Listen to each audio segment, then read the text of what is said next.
In this video, I'm going to give you a short summary of Act 1, Scene 3 from Shakespeare's Hamlet. This scene is divided into two parts. The first part shows the advice that is given by Laertes to his sister Ophelia. The second part shows the advice that is given by Polonius to his son Laertes. In the first part, Laertes cautions his sister Ophelia against falling in love with Hamlet. Laertes thinks that Hamlet is too far by birth to be able to love Ophelia honorably. He also thinks that Hamlet is not only responsible for his own feelings, but also for his position in the state. Therefore, it may be impossible for Hamlet to marry Ophelia. The second part shows the advice that is given by Polonius to his son Laertes as he prepares to leave for France.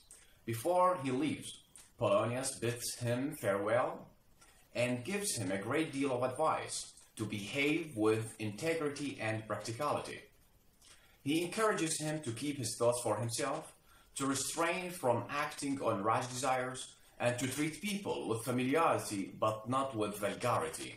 He also advises him to slow to embrace new friends, to hold on to his old friends, to be slow to quarrel but to fight boldly when the need arises, to dress richly but not gaudily, to refrain himself from borrowing or lending money, to listen more than he talks, and finally, to be true to himself above all things. Now I am going to read important lines from Act 1, Scene 3.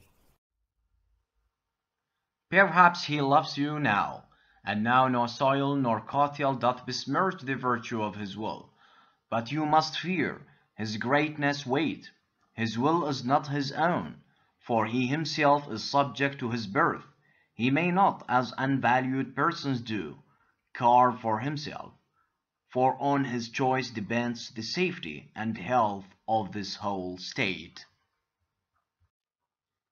Give thy thoughts no tongue, nor any unproportioned thought his act. Be thou familiar, but by no means vulgar. Those friends thou hast, and their adoption tried, grapple them, and to thy soul with hoops of steel. But do not dull thy palm with entertainment of each new hatched and fledged courage. Beware of entrance to a quarrel, but being in, bear that the opposed may beware of thee. Give every man thy ear, but few thy voice. Take each man's censure, but reserve thy judgment. Costly thy habit as thy purse come by, but not expressed in fancy, rich, not gaudy. For the apparel oft proclaims the man, and they in France of the best rank and station are of a most select and generous chief in that. Neither a borrower nor a lender be, for loan oft loses both itself and friend, and borrowing doth edge of husbandry. This above all to thine own self be true, and it must follow as the night the day. Thou canst not then be false to any man. Farewell, my blessing season this in thee.